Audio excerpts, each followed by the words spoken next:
सभी हाथ जोड़ेंगे। नमो अरिहंताड़म, नमो सिद्धाड़म, नमो आयरियाड़म, नमो वज्रायाड़म, नमो लोहि सव्वसावणम, ऐसो पंच नमोकारो सब्ब पाव पणासनु, मंगलानम च सब्बे सिंह पद्मम हवै मंगलम, नमो जिनानम। बोलिए महावीर स्वामी भगवान की। हमारी कथाओं का विषय चल रहा था। आज की कथा का विषय है सुलसा श्राविका। भगवान महावीर स्वामी के बहुत सारे श्रावक और श्राविका हुए। आनंद श्रावक, कामदेव श्रावक, चूलनी पिता श्रावक, दृढ़ धर्मी श्रावक, हर्णक श्रावक, सालिहिया पिता श्रावक, शकदाल पुत्र श्रावक, बहुत सारे श्रावक हुए जिन्होंने भगवान महावीर से अणुव्रत, गुणव्रत और शिक्षा व्रतों को ग्रहण किया। इसी तरीके से बहुत सारी महिलाएं भी हुए जिन्होंने भगवान महावीर स्वामी से श्राविका के 12 व्रतों को स्वीकार किया। उनमें से एक श्राविका थी सुलसा श्राविका। उनका नाम क्या है? सुलसा श्राविका। एक बार सब बोलिए, सुलसा श्राविका।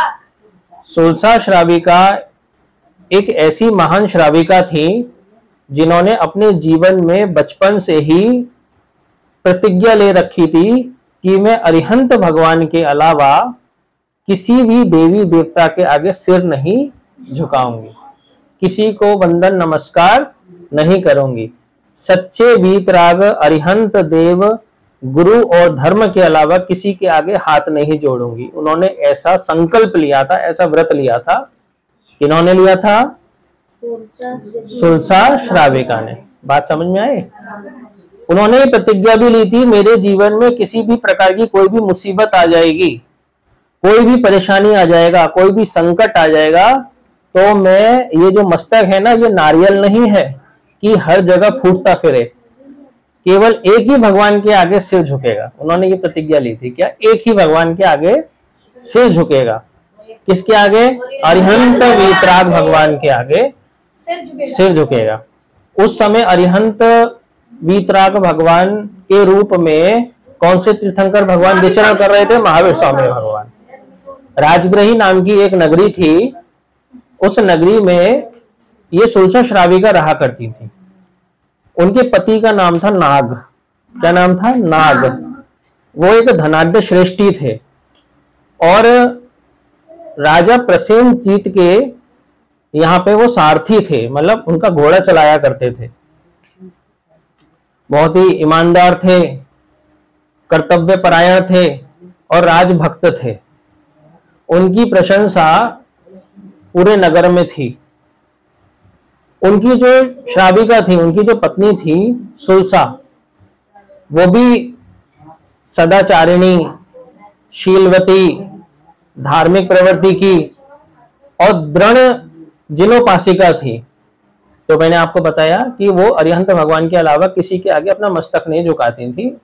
वो इस प्रकार की महिला थी। दोनों पति पत्नी प्रेम से रहा करते थे, लेकिन उनके जीवन में कष्ट था, क्योंकि ये पंचम काल है। पंचम काल में कहीं पर भी कोई सुखी नहीं है। कहूं ना सुख संसार में, सब जग देखियो छान। यानी आप कहीं पर भी चले जाओ, पहाड़ों में चले जाओ, मंदिर चले जाओ, गुफाओं में चले जाओ, किसी भी साधु संत के पास चले जाओ, हर जगह दुख ही दुख है। कहीं पर आपको शांति नहीं मिलने वाली। समझ रहे ना? तो उनके भी जीवन में अशांति थी, उनके जीवन में कष्ट था, परेशानी थी। क्या कष्ट था? उनकी संतान थे, उनके कोई संतान नहीं थी। उनको संतान ना होने का बहुत दुख था कि वो पड़ोस के घर में देखते थे कि उनके यहाँ छोटा बच्चा है, किलकारी कर रहा है, खेल रहा है, कूद रहा है आंगन में, और अपना घर का आंगन सोना पड़ा हुआ है, कोई है नहीं। पिछली कथा मेतारे मुनि में भी मैंने आपको वही बताया था कि मेती जिस श्रेष्ठियां काम करती थी, उस सेठानी को भी इसी का दुख था। और इसको भी, सुलसा श्राविका के पति को, नाग को भी इस बात का दुख था। सुलसा को भी दुख था, लेकिन सुलसा एक धार्मिक प्रवृत्ति की महिला थी। तो वो क्या सोचती थी? तो हमारे पहले जन्म का क्या है? परिणाम है। पहले जन्म में हमने कुछ किया होगा जिसके कारण से हमारे यहाँ कोई संतान नहीं है। एक बार क्या हुआ, नाग जो था वो कहाँ गया, वो अपने दरबार से, एक बार जो नाग था, नाग श्रेष्ठी, वो दरबार से अपने घर आ रहा था, तो उसने पड़ोस के यहाँ पर एक बालक को खेलते हुए देखा। तो उसके मन में आया, काश हमारे घर में भी बालक होना चाहिए, बेटा होना चाहिए, कोई ना कोई संतान होनी चाहिए, ताकि हमारे यहाँ पे भी बच्चे की किलकारी गूंजे। जिस घर में बालक नहीं, जिस घर में गुड़ियों की प्रशंसा नहीं, जिस घर में धर्म की प्रवृत्ति नहीं, धर्म का कार्य नहीं, वो घर नहीं, वो घर एक शमशान के समान है। तो उसने आकर के सुलसा को बताया। तो सुलसा कहने लगी, देखो तुम तो धार्मिक प्रवृत्ति के व्यक्ति हो, तुम ऐसा सोचोगे कि हमारे घर में संतान नहीं है तो क्या हुआ, नहीं है तो ये तो हमारे कर्म का फल है कि हमारे घर में संतान नहीं है। तो एक काम करो, तुम दूसरा विवाह कर लो, क्योंकि संतान मेरे से उत्पन्न नहीं हो सकती, क्योंकि मैं एक वैद्य को दिखाया तो उसको एक बांझ बताया कि मैं संतान नहीं उत्पन्न कर सकती, एक काम करो तुम विवाह कर लो। तो उसने बोला, तुम्हें मालूम नहीं है, मैंने बचपन में एक साधु महाराज से नियम लिया था कि अगर मैं विवाह करूंगा तो एक ही स्त्री से करूंगा, दूसरा विवाह नहीं करूंगा। पहले जमाने में कई विवाहों का प्रचलन था भारत में, आज के समय नहीं है, आजकल बैन किया हुआ है, लेकिन पहले ये प्रचलन था। राजा महाराजा कई रानियां किया करते थे। जैसे राजा दशरथ की कितनी रानियां थी, 3 रानियां थी। रावण की कितनी रानियां थी, है ना। तो ऐसे पहले जमाने में शादियों की बहु विवाह था। तो नाग क्या बोला कि मैं दूसरा विवाह नहीं करना है मुझको। तो ठीक है, नहीं करना तो शांति बनाए रखो, फिर धैर्य धारण करो। तो क्या हुआ कि जो सुलसा जो थी, एक जिनोपासिका थी और दृढ़ धर्मिता नारी थी, उसकी प्रशंसा देवलोक में भी होती थी कि सुलसा ऐसी दृढ़ धर्मिता नारी है कि भगवान महावीर के अलावा किसी के आगे अपना मस्तक नहीं झुकाती। तो देवलोक का, सौधर्म देवलोक का एक देव उनकी परीक्षा लेने के लिए आया। उसने एक साधु का रूप बनाया, एक जैन साधु का रूप बनाया, और साधु का रूप बना के सुलसा श्राविका के घर पे आया और बोला धर्म लाभ। तो सुलसा श्राविका ने जैसे ही साधु के मुख से धर्म लाभ सुना तो तुरंत घर से बाहर दौड़ती आई और वंदन नमस्कार किया। धन्य है मेरे भाग्य की एक जैन साधु आज मेरे घर पधारे। हे गुरुदेव, मैं आपकी क्या सेवा करूं, आप मुझे आज्ञा दीजिए। तो वो साधु महाराज बोले कि गांव के बाहर एक ग्लान साधु हैं, ग्लान मतलब एक बीमार है साधु, उनकी सेवा मुझे करनी है। तो तुम्हारे घर में लक्षपाक तेल है। कौन सा तेल? लक्षपाक तेल है। तो मुझे वो लक्षपाक तेल दे दो, ताकि मैं उसको ले जाकर वो ग्लान बीमार साधु की क्या करूं? सेवा करूं। समझ में आई बात? तो सुलसा श्राविका ने सुना कि साधु महाराज के निमित्त से मैं तेल उनको भोरा हूं, धन्य हो गया मेरा जीवन कि मैं किसी ग्लान बीमार साधु की सेवा करूं। तो वो रसोई घर में गई और वहां से लक्षपाक तेल एक कुंभ में भर करके लेकर आने लगी। तभी वो जो साधु था, वो साधु कौन था? देव, जो अपनी माया से साधु का रूप बना के आया था। तो उसने अपनी माया से क्या किया?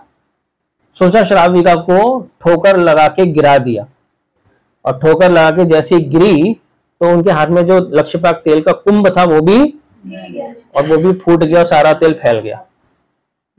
सुलसा श्राविका ने सोचा, अरे मेरा पैर फिसल गया, कोई बात नहीं, चलो मैं दोबारा लाती हूँ। दोबारा रसोई घर में गई, दोबारा से कुंभ में तेल भरा, फिर से साधु महाराज के पास लेकर के बोराने आ रही थी, तभी फिर से वो कुंभ गिर गया और वो भी फूट गया। दूसरी बार ऐसी, तीसरी बार गई, चौथी बार गई, 5वीं बार गई, 6ठी बार गई, 7वीं बार गई। टोटल कितनी बार गई?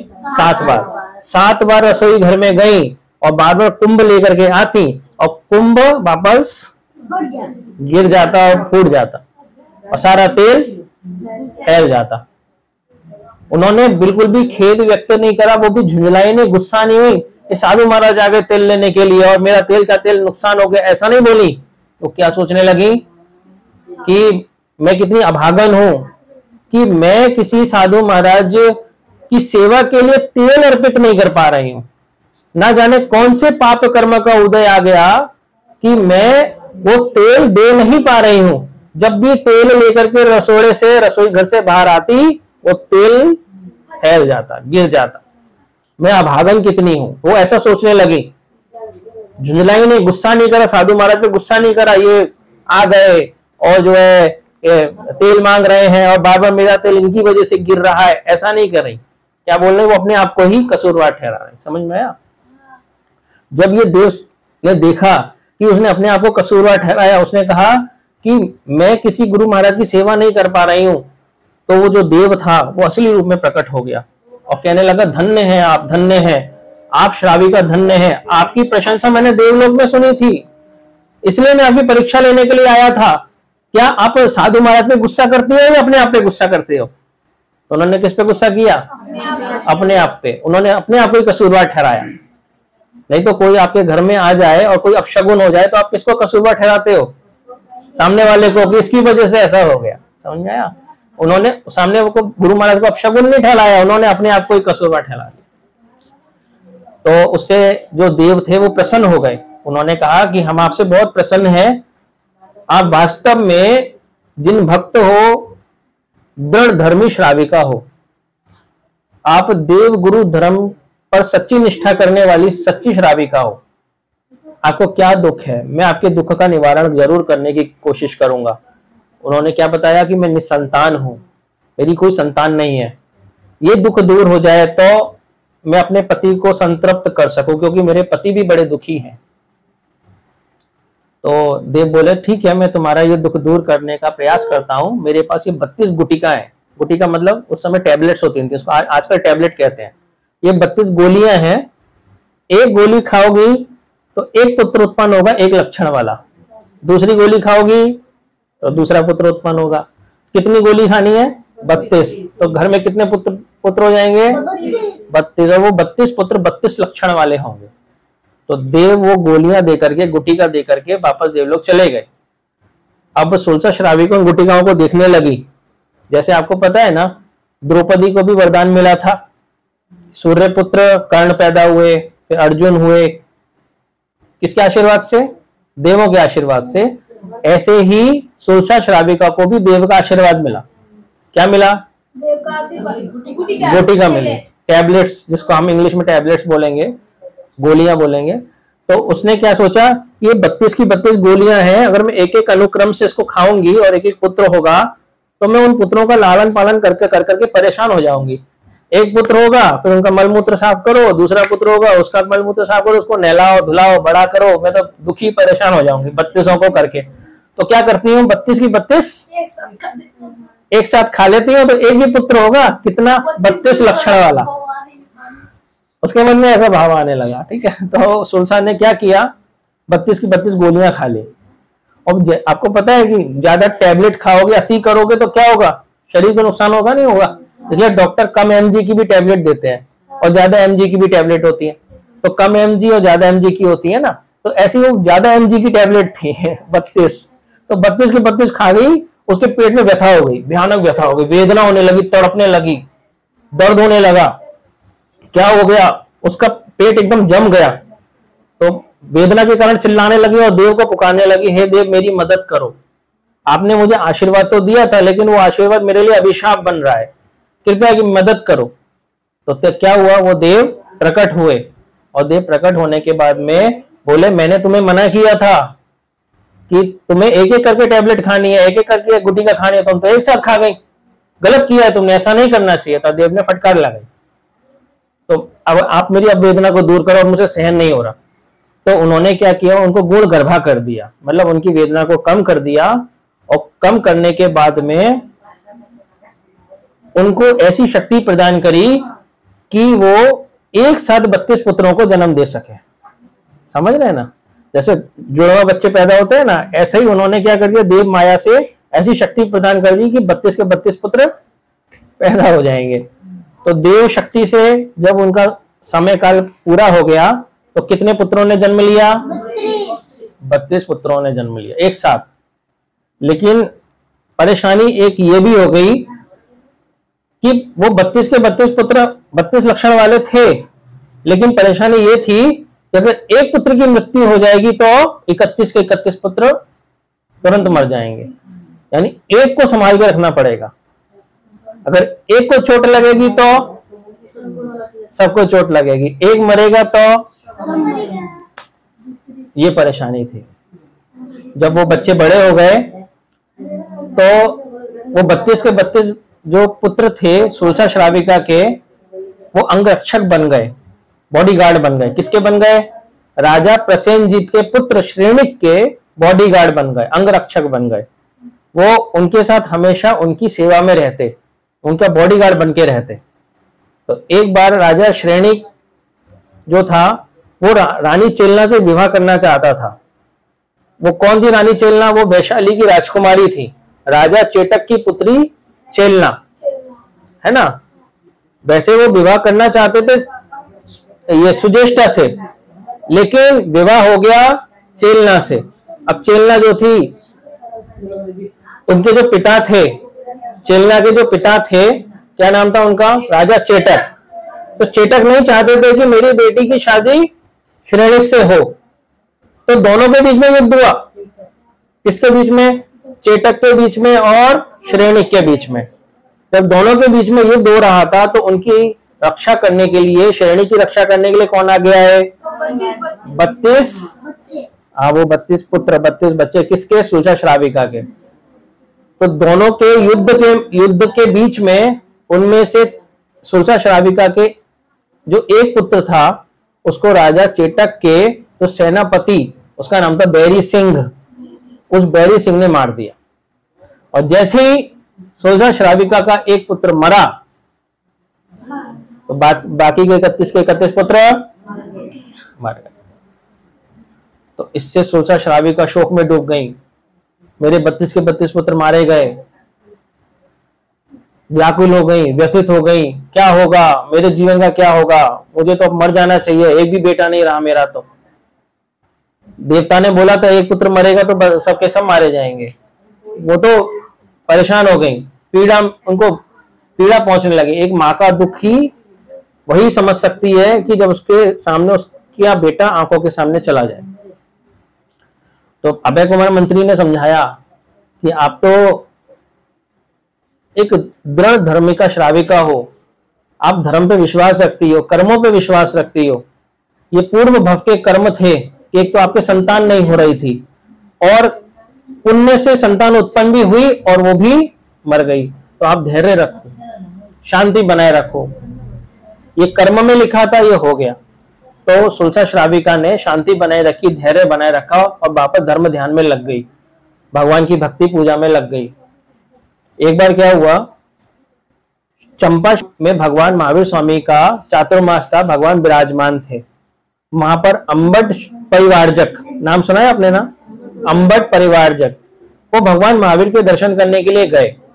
तो भगवान महावीर स्वामी से अंबट परिवारजक बोले कि भगवान, मैं राजगृही नगरी जा रहा हूं, आपको कुछ काम काज हो तो बताइए। तो भगवान ने बोला कि राजगृही नगरी जा रहे हो तो वहां पे सुलसा श्राविका रहती है, वो सुलसा श्राविका को आप धर्म लाभ कहना। क्या कहना? मतलब धर्म लाभ कहना, यानी मेरी तरफ से उनको आशीष देना। या मेरा कहने का अर्थ यह है, भगवान किसी को आशीष देते नहीं है, लेकिन मैं आपको ये समझाने के लिए बोल रहा हूं कि भगवान ने उनको क्या बोला? धर्म लाभ बोलना। क्या हुआ?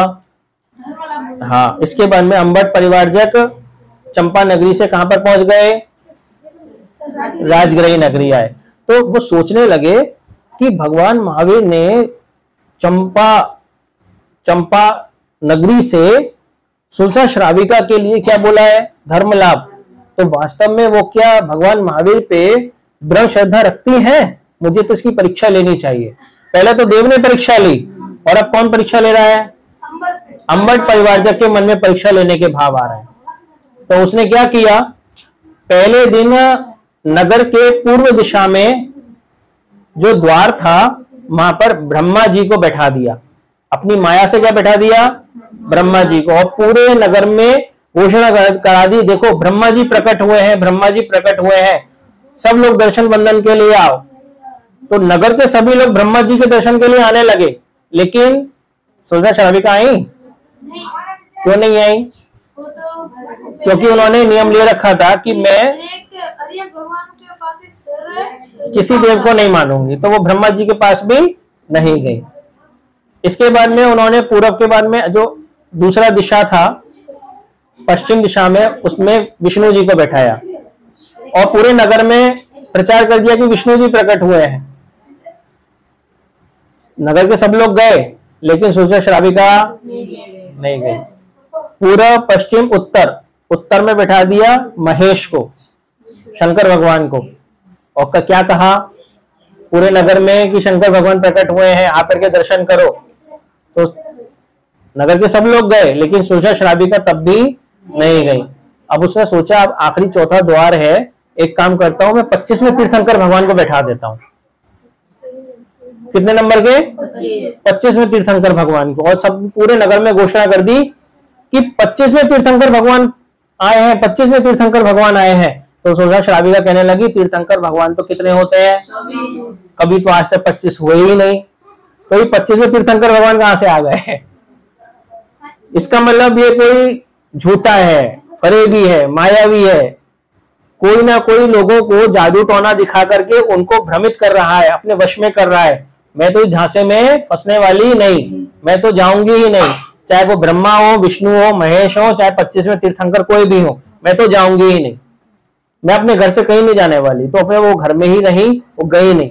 जब ये अंबर परिवारजक ने देखा कि अरे ये तो आई ही नहीं, ये तो पक्की दृढ़ धर्मी है, भगवान ने वास्तव में सही रूप में उनको धर्म लाभ कहलवाया है। वो खुद एक श्रावक बनकर के सुलझा श्राविका के पास आए और सुलझा श्राविका को बोले, हे बहन आइए, बाहर आइए, मैं आया हूं, आपका दर्शन करना चाहता हूं। आपके जैसी दृढ़ धर्मिका, महान श्राविका, जिसको स्वयं तीर्थंकर भगवान महावीर स्वामी धर्म लाभ चंपापुरी नगरी से भिजवाया है, आप मुझे दर्शन दो यहाँ पर आकर। जैसे उन्होंने सुना कि भगवान महावीर ने मुझे धर्म लाभ कहलवाया है, इतनी दूर से भगवान महावीर ने धर्म लाभ कहलवाया है, उनके तो रोम रोम खड़े हो गए कि स्वयं भगवान महावीर ने मुझे धर्म लाभ कहलवाया है। समझिए कि कोई आपको आशीर्वाद दे, इतनी दूर से बैठे हुए, और आपका एक नाम ले, तो आपको कितना आनंद आएगा कि उन्होंने, उन महान व्यक्ति ने मेरा नाम लिया। तो उनके मन में ऐसा भाव प्रकट हो गया कि भगवान महावीर ने मेरा नाम लिया, भगवान महावीर स्वामी ने मुझे धर्म लाभ करवाया।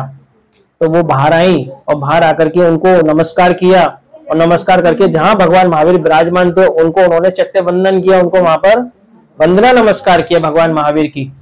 और अंबर परिवारजक ने सुलझा श्राविका की प्रशंसा करी। वास्तव में आप सच्ची श्राविका हो। आपके 32 पुत्र भी मर गए, फिर भी आपने धैर्य धारण किया, आपने अपनी श्रद्धा भगवान से नहीं हटाई। कुछ लोग क्या करते हैं कि कुछ घर में अनहोनी हो जाती है तो किसको दोष लगा देते हैं? भगवान को लगा देते हैं ना, कि भगवान ने ही सब किया है, हम भगवान को आज से पूछेंगे नहीं, हम भगवान की पूजा नहीं करेंगे। समझ रहे ना? ऐसा तो जो सच्चे धार्मिक व्यक्ति होते हैं वो कभी भी ऐसा नहीं करते। ये सब कारण किससे होता है? ये सब कारण अज्ञानता से होता है। जब जीवन में अज्ञानता होगी ना, तब इसको दोष लगाएंगे, उसको दोष लगाएंगे, अपने आप को दोष, सबको दोष लगाएंगे, लेकिन अपने आप को नहीं लगाएंगे। ये किस कारण से होता है? अज्ञानता जैसा। ठीक है, तो हमें क्या जरूरी है? ज्ञान लेना जरूरी है। उस ज्ञान के माध्यम से हम उस अज्ञान को काट सकते हैं और अपने आप को धैर्यशाली बना सकते हैं। इसके बाद में वो श्रावक जीवन में अच्छे से पालन करती रही और सुलझा श्राविका अंत में इस शरीर को छोड़ करके कहाँ गई? देवलोक में गई। कहाँ गई? देवलोक में गई। और देवलोक में वहां से अपना आयुष्य पूर्ण करके अगली 24वीं में जो जब 24 तीर्थंकर जन्म लेंगे तो उसमें 15वें नंबर की तीर्थंकर श्री निर्मम जी के रूप में जन्म लेंगी। कौन? सुलझा श्राविका। देखो, एक श्राविका ने इस भाव में तीर्थंकर नाम कर्म का बंद किया। किससे बंद किया? और कैसे किया? अपनी श्रद्धा से, श्रद्धा के बलबूते पर, सम्यक्त्व के बलबूते पर, श्रद्धा को कहते हैं सम्यक्त्व। क्या कहते हैं? सम्यक्त्व। सम्यक्त्व का मतलब होता है सच्ची श्रद्धा, कि सच्चे देव शास्त्र गुरु के अलावा, सच्चे देव गुरु धर्म के अलावा मैं किसी के आगे अपना मस्तक नहीं झुकाऊंगी। इस कथन के बलबूते पर, इस भाव के बलबूते पर उन्होंने तीर्थंकर नामकरण का बंद किया, तीर्थंकर नामकरण का उपार्जन किया, और वो अगले भव में, अगले भव का मतलब कि एक भव छोड़ के दूसरे भव में क्या बनेंगे बताओ? 15 नंबर के तीर्थंकर श्री निर्मम जी बनेंगे। तो ऐसी सोचा श्राविका को हम वंदन नमस्कार करते हैं, और हम भी यही भाव रखते हैं कि सोचा श्राविका की तरह जो उनके सम्यक्त्व के भाव थे वैसे ही हमारे अंदर प्रकट हो, और हम भी किसी न किसी भाव में तीर्थंकर बने और तीर्थंकर बनकर के मोक्ष पद को प्राप्त करें। जिन आगम के विरुद्ध मैंने कुछ भी शब्द कहा उसके लिए मिच्छामि दुक्कडम। जय जिनेंद्र। और नीचे जो वो सब्सक्राइब का बटन है ना, उसको हिट करो, जल्दी से करो सब्सक्राइब।